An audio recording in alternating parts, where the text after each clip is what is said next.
तक जो सिपाही डंडे मारता था, आज वो सिपाही सलाम क्यों कर रहा है। हाई स्कूल 3rd ग्रेड पास। इंग्लिश को लेकर इतना खौफ है कि वो खौफ नफरत में तब्दील हो गया। 1.5 साल नहीं घर जाओगे कोई फर्क नहीं पड़ेगा।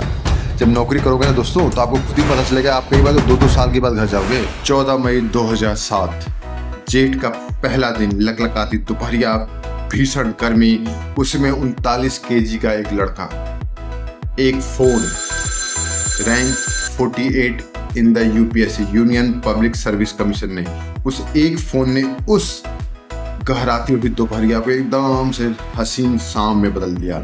सारी गर्मी एकदम से वो सूरज, दहकता सूरज उसके लिए अंगारे नहीं बल्कि फूल बरसा रहा था। वो लोग जो कल तक उससे नफरत करते थे, उससे परिचय नहीं करते थे, आज वो लोग उससे परिचय कर रहे हैं। पिता एक रिक्शा चालक, जिसको ये पता नहीं लग पा रहा है कि कल तक जो सिपाही डंडे मारता था, आज वो सिपाही सलाम क्यों कर रहा है। जिसे पटवारी की नौकरी सबसे बड़ी लगती थी, आज लोग लाइन से गली में उससे मिलने के लिए आ रहे हैं और वो इस कंफ्यूजन में है कि अचानक से ऐसा क्या हो गया। पूरा नाम गोविंद जायसवाल, उम्र 22 साल, फर्स्ट अटेम्प्ट, रैंक 48, वजन केवल 39 kg। दूसरा एग्जाम्पल भरत यादव, उम्र 32 साल, जगह मध्य प्रदेश, पेशा टीटी, रैंक 76। ऐसी नौकरी जिसमें किसी को पता नहीं कि अगले स्टेशन पर क्या होगा, अगले पर क्या होगा, रहने का कहीं ठिकाना नहीं, लेकिन डिटर्मिनेशन इतना पक्का कि शादी नहीं की, खुद से खाना बनाना, लेकिन फिर भी पढ़ाई करना। नाम Awanish Kumar Sharan, high school 3rd grade पास। लोगों को लगता है कि 99, 91, 90, पता नहीं कितने 90 के ऊपर ही की बात करते हैं, लेकिन इनके मार्क्स 40%, 3rd ग्रेड। किसी तरह से इंटर, किसी तरह से ग्रेजुएशन में केवल 60.7 से पास, लेकिन रैंक क्या है, प्रॉपर IAS। उन्होंने अपनी बेटी को भी प्राथमिक एक विद्यालय में भेजा है। अब वो अपनी मार्कशीट दिखाकर कहते हैं कि देखो मार्कशीट से कोई फर्क नहीं पड़ता। नाम S दिव्यदर्शनी, SBI में क्लर्क, परंतु rank proper IAS। Manoj Kumar Sharma, जिसकी कहानी आप सब ने देखी है, पढ़ी है, मूवीज भी देखी है, प्रॉपर IAS, IPS, वो तो IPS रहे हैं, और 12th फेल होने के बाद भी एक प्यार के साथ उन्होंने IPS को चुना।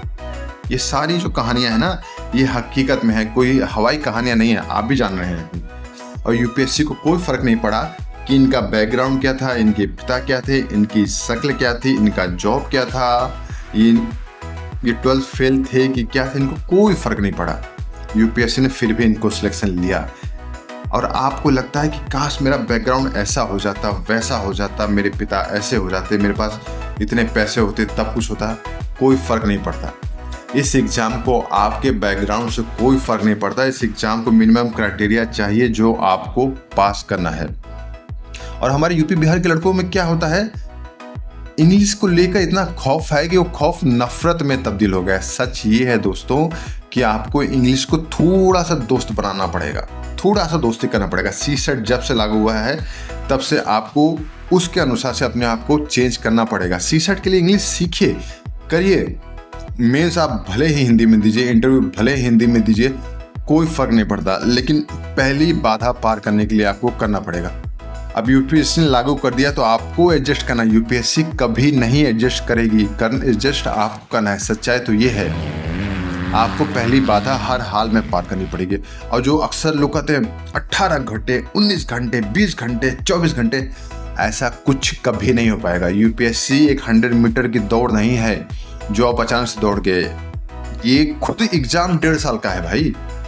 अब 1.5 साल पूरा मतलब मई से लेकर मई तक ये, और 6 महीने पहले आपकी तैयारी मिनिमम 1.5 साल। खुद तैयारी, जब खुद ही एग्जाम में आपका पूरा समय लेता है 1 साल, और तैयारी आपकी मिनिमम 6 महीने की, 1.5 साल का एग्जाम, और उसमें भी आपको उजैन बोल्ट की दौड़ना है। थोड़ा स्लो होइए, लिटिल बिट स्लो। 18 घंटे करने की जरूरत नहीं है। इसका एक ही गोल्डन प्रिंसिपल है, 3 हिस्सों में डिवाइड। 8 घंटे आप आराम से सो, 8 घंटे में आप अपना खाना बनाओ, घर का काम करो, जो आपको तामझाम है एक as a student, full student मैं बता रहा हूँ, वो करो और 8 घंटे अपनी पढ़ाई करो। 8 गुणे 8 गुणे 8 आराम से करो। 1.5-2 साल लगेगा समय, लेकिन यकीन करो आप पास होगे। अब बीच में आपको कॉन्टिन्यूटी नहीं तोड़नी है। 1.5 साल नहीं घर जाओगे कोई फर्क नहीं पड़ेगा। जब नौकरी करोगे ना दोस्तों, तो आपको खुद ही पता चलेगा। आप कई बार तो 2-2 साल के बाद घर जाओगे। मुझे भी कई बार अपने घर 1-1 साल बाद जाना पड़ता है। अब सोचो आपको ऐसे बर्दाश्त हो नहीं रहा है, नौकरी करने के बाद 1 साल के बाद घर खुद आओगे। तो सच्चाई तो यही है कि 1.5 साल चुपचाप से बर्दाश्त कर लो, घर नहीं जाओगे, घर वालों को कोई फर्क नहीं पड़ता, दे विल एडजस्ट। लेकिन अगर आपको नौकरी नहीं मिलेगी ना, जो जिस यूपीएससी के लिए ख्वाब सोच रहे हो, तो मन में जो टीस उभरेगी ना, टीस नहीं निकाल पाओगे। अगर लेकिन सच से यूपीएससी किए रहोगे तो कुछ ना कुछ लाइफ में हमेशा से अच्छा कर लोगे। आपको समाज में जब बोलोगे ना, तो एक ऐसा इंप्रेशन पड़ता है कि सामने वाला सुनता है। कभी आप अपना पॉडकास्ट करोगे या कोई चीज़ एक्सप्लेन करोगे तो लोग उसे सुनेंगे, लोगों को उसमें गहराई समझ में आती है। एक अच्छे न्यूज़ चैनल वाले कुछ भी हैं, वो जिनका आप डिटेल सुनोगे तो आपको लगेगा नहीं यार, इस पर प्रभावित हूँ मैं, ये चीज़ सही बोल रहा है, इसको इसके बारे में डिटेल पता है।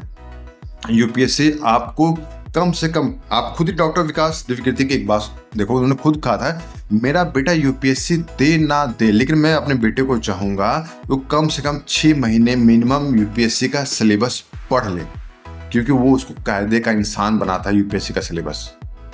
तो एक बार पढ़िए और इन्हीं तरीकों से कंटिन्यूटी बरकरार रखिए, इंग्लिश को दोस्त बनाइए। 18 घंटे पढ़ने की ज़रूरत नहीं है, 8 घंटे पढ़िए, लेकिन लगातार पढ़िए। 18 घंटे पढ़ने के बाद अगले 1 हफ्ते तक आपका शरीर काम नहीं करेगा, आप वो थम से बैठ चुके होंगे। 8 घंटे लेकिन लगातार पढ़िए। Only secret of the UPSC, यही यूपीएससी का असली सीक्रेट है। 50 साल पहले भी था, अभी भी है, अगले 50 साल बाद भी यही सीक्रेट रहेगा। 8 hours but continue study. Signing off.